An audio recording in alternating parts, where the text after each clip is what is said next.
أعوذ بالله من الشيطان الرجيم بسم الله الرحمن الرحيم وإذ ابتلى إبراهيم ربه بكلمات فأتمهن، اور جب اللہ تعالیٰ نے آزمایا ابراہیم کو چند کلمات کے ذریعے فَأَتَمَّهُنَّ، اور وہ ان پر پورا اترے، قال تو فرمایا انی جاعلک للناس اماما،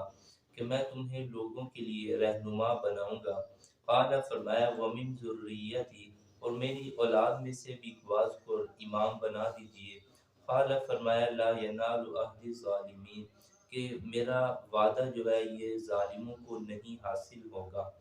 اللہ رب العزت گزشتہ چند رکوع سے یہود کو اور نصارہ کو، بالخصوص یہود کو اللہ تعالیٰ مختلف انداز سے سمجھاتے چلے آ رہے ہیں، اور یہ باور کروا رہے ہیں کہ اصل میں ایمان اور توحید یہی ہے کہ اللہ اور اس کے رسول پر ایمان لایا جائے، اور یہ جو تم نے حضور صلی اللہ علیہ وسلم کی مخالفت کر رکھی ہے، تو یہ در حقیقت ان کی مخالفت نہیں بلکہ تمام انبیاء کی مخالفت ہے،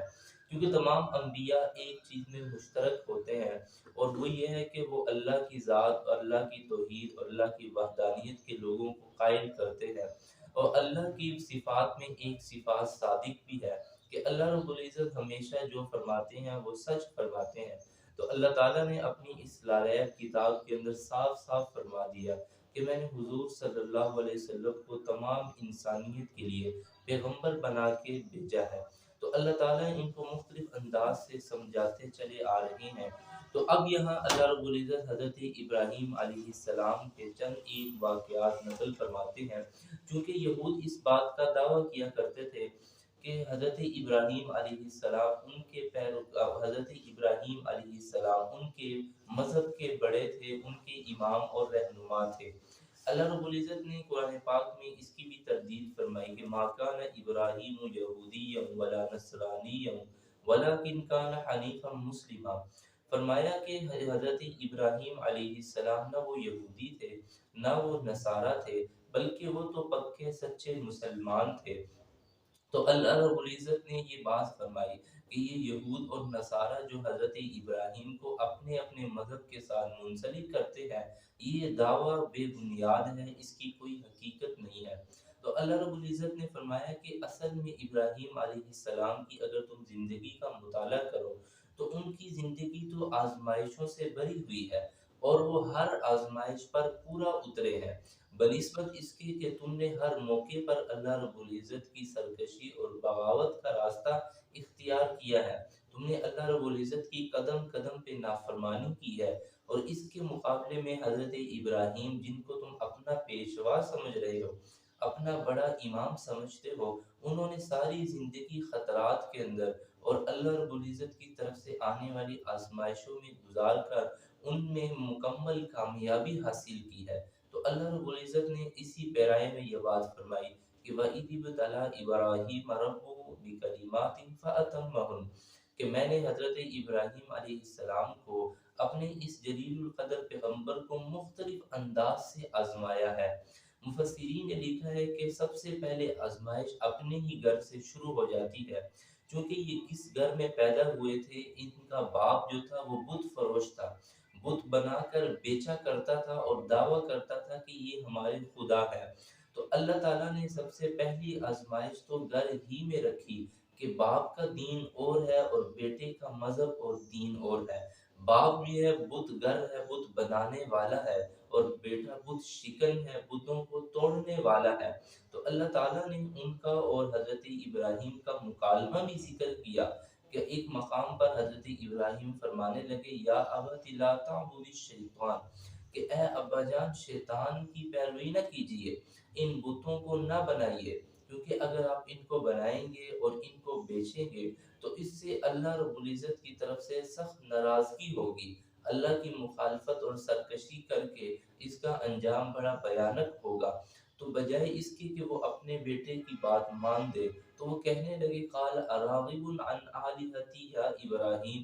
کہ اے ابراہیم تم کیا سمجھتے ہو کہ میں یہ جو اپنے ہاتھوں سے بنائے ہوئے بت ہیں میں ان کو الہ ماننا چھوڑ دوں، میں ان کو اپنا معبود ماننا چھوڑ دوں؟ خبردار لئن لم تنتہی، اے ابراہیم اگر تم باز نہ آئے لَأَرْجُمَنَّكَ وَاهْجُرْنِي مَلِيًّا، یاد رکھو میں تمہیں رجم کر دوں گا، میں تمہیں سنسار کروں گا، تمہارے ساتھ سخت معاملہ پیش آئے گا اور تمہیں سخت تکلیف اور عذاب میں مبتلا کروں گا۔ تو اللہ تعالیٰ نے پہلی آزمائش ہی اپنے گھر میں یہ رکھ دی کہ باپ کا مذہب اور دین بالکل بیٹے کے مذہب کے الگ ہے، اس کا دین الگ ہے، باپ بت گر ہے اور بیٹا بت شکن ہے، بتوں کو توڑنے والا، ان کی مخالفت کرنے والا ہے،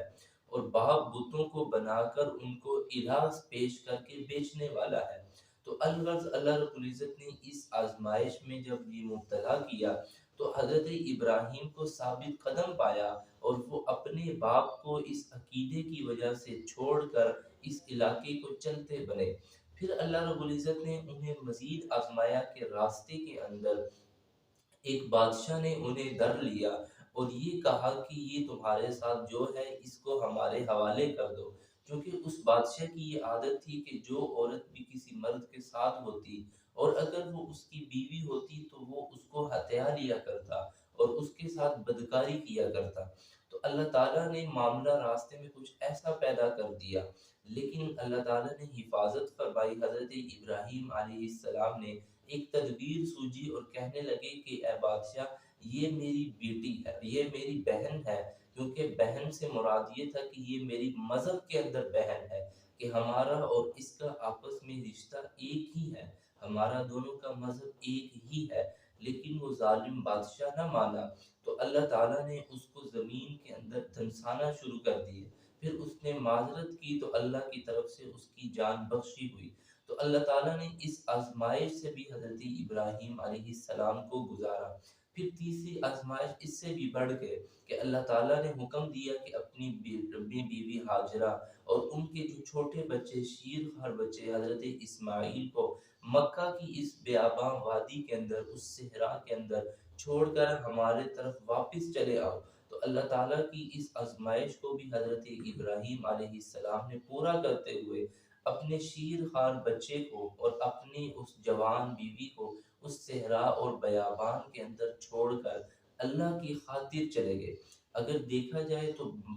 باپ کی بچے کے ساتھ محبت کا کیا عالم ہوتا ہے، اور اس وقت کہ جب وہ بچہ بھی دودھ پیتا بچہ ہو اور بیوی بھی جوان ہو، لیکن اللہ کے حکم کے سامنے سر تسلیم خم کرتے ہوئے حضرت ابراہیم نے اپنی بیوی اور بچے کو اس بیابان میں اللہ کی رضا کی خاطر چھوڑ کر پھر ہجرت فرما دی۔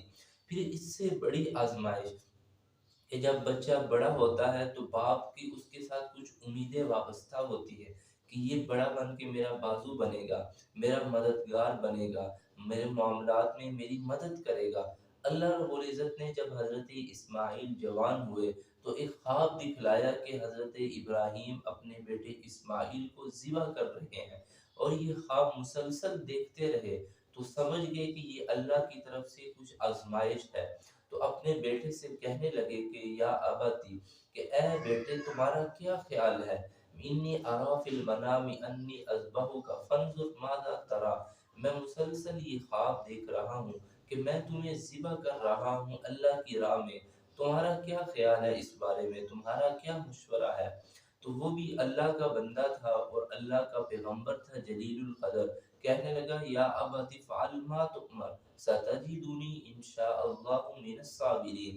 کہ اے ابا جان اللہ نے جو کچھ آپ کو حکم دیا ہے آپ کر گزریے، آپ اس بات کی بالکل پرواہ نہ کیجیے کہ آپ کا جوان بیٹا ہے، آپ کا لخت جگر ہے، آپ کا دستے بازو بننے والا ہے، جو اللہ نے فرما دیا ہے آپ وہ کر گزرے۔ پھر اللہ رب العزت نے وہ واقعہ بھی نقل کیا کہ جب انہوں نے اپنے بیٹے حضرت اسماعیل کو لٹا دیا اور چھری چلانے کی کوشش کی لیکن چھری اللہ کے حکم سے نہ چلی، تو اللہ رب العزت نے اس مقام پر ایک مینڈا بھیج کر ان کی قربانی کروائی اور حضرت ابراہیم سے فرمایا قد صدقت الرؤیا، اے ابراہیم، اے خلیل، تو اپنی اس آزمائش میں بھی پورا اترا ہے، تو نے میری خاطر اتنی بڑی بڑی آزمائشوں کو قبول کیا ہے، اور سب سے بڑی آزمائش کہ اپنے ہی لخت جگر کو میری خاطر اس کی گردن پہ چھری چلانے کے لیے بھی تیار ہو گیا ہے۔ تو الغرض اللہ رب العزت نے حضرت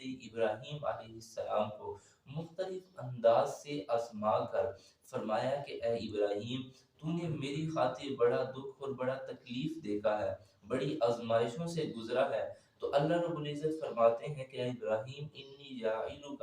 للناس اماما، اب میں تجھے ایسا رہنما، ایسا رہبر بناؤں گا، ایسا لیڈر بناؤں گا کہ دنیا میں جتنے بھی مذاہب ہوں گے تجھے اپنا پیشوا سمجھیں گے۔ یہی وجہ ہے کہ یہود ہوں یا نصارہ ہوں یا اہل ایمان ہوں، جتنے بھی مذاہب ہیں وہ حضرت ابراہیم کو اپنا بڑا اور اپنا پیشوا سمجھتے ہیں۔ تو اللہ رب العزت نے کی طرف سے پھر جب یہ اعلان ہوا کہ میں تجھے امام اور رہنما بنا چکا ہوں، تو فرمایا کہ اے اللہ آپ میری ایک درخواست اور بھی قبول کر لیجئے۔ قال ومن ذریتی، کہ مجھے تو آپ نے رہنما اور لیڈر اور بڑا بنا دیا، لیکن میری اولاد اور میری نسل کے اندر بھی یہ بادشاہت، یہ نبوت قائم رکھیے گا، ان کے اندر بھی یہ سرداری اور امامت کو قائم کیجئے گا۔ تو اللہ رب العزت نے فرمایا کہ یہ بات یقینی طور پر ہے کہ میں تمہاری نسل میں بادشاہ بھی بناؤں گا، جیسا کہ اللہ تعالیٰ نے حضرت سلیمان علیہ السلام کو ایسی بادشاہت عطا کی تھی، ملک لا ينبغي لأحد من بعدی، ایسی بادشاہت تھی کہ اس کے بعد کسی انسان کو، کسی نبی کو ایسی بادشاہت نہیں دی گئی، وہ جنات پر، وہ انسانوں پر، وہ ہواؤں پر، وہ چرند اور پرند پر۔ الغرض اللہ رب العزت نے دنیا کی ہر شے کو حضرت سلیمان علیہ السلام کے لیے مسخر کر دیا تھا، جو وہ چاہتے تھے وہ کام اسی طرح ہو جاتا تھا۔ تو یہ حضرت ابراہیم علیہ السلام کی اولاد ہی میں سے ہے کہ اللہ تعالیٰ نے انہیں بادشاہت بھی دی اور نبوت بھی عطا فرمائی، اور کم و بیش 4000 پیغمبر حضرت ابراہیم علیہ السلام کی اولاد میں آئے ہیں۔ الغرض اللہ تعالیٰ نے حضرت ابراہیم علیہ السلام کو مختلف انداز اور پہلوؤں سے آزما کر دنیا والوں کو اس بات کی خبر دے دی کہ جس کو میں نے اپنا خلیل بنایا، اپنا دوست بنایا، وہ ہر اعتبار سے اپنے امتحان میں کامیاب اور کامران ہو چکا ہے۔ اس لیے کہ امتحان لینے کی ایک غرض یہ ہے کہ دوسرے کو جانچ لیا جائے، پہچان لیا جائے، لیکن اللہ تعالیٰ حضرت ابراہیم علیہ السلام کی اس استقامت کو پہلے ہی سے خوب جانتے تھے، لیکن دنیا والوں پر باور کروانے کے لیے، ان کی قابلیت اور استعداد کو دنیا والوں پر نکھارنے کے لیے اللہ رب العزت نے انہیں چند آزمائشیں دے کر یہ دنیا والوں کو بتا دیا کہ حضرت ابراہیم علیہ السلام کے پیروکار جو یہ دعویٰ کرتے ہیں کہ ہم ابراہیمی ہیں اور ابراہیم علیہ السلام ہمارے مذہب کے ساتھ منسلک ہیں، تو اللہ رب العزت نے فرمایا کہ انہوں نے تو میری راہ کے اندر بڑی ہی تکالیف اور مصائب کے ساتھ سامنا کیا ہے۔ تو یہ شخص جو ہے، یہ لوگ، یہ افراد جو اپنے ساتھ ان کو منسلک کرنے کی کوشش کر رہے ہیں، یہ تو ہر مقام اور ہر قدم پر اللہ رب العزت کی نافرمانی کرتے چلے آ رہے ہیں۔ تو اللہ تعالیٰ نے حضرت ابراہیم کو آزمائشیں دے کر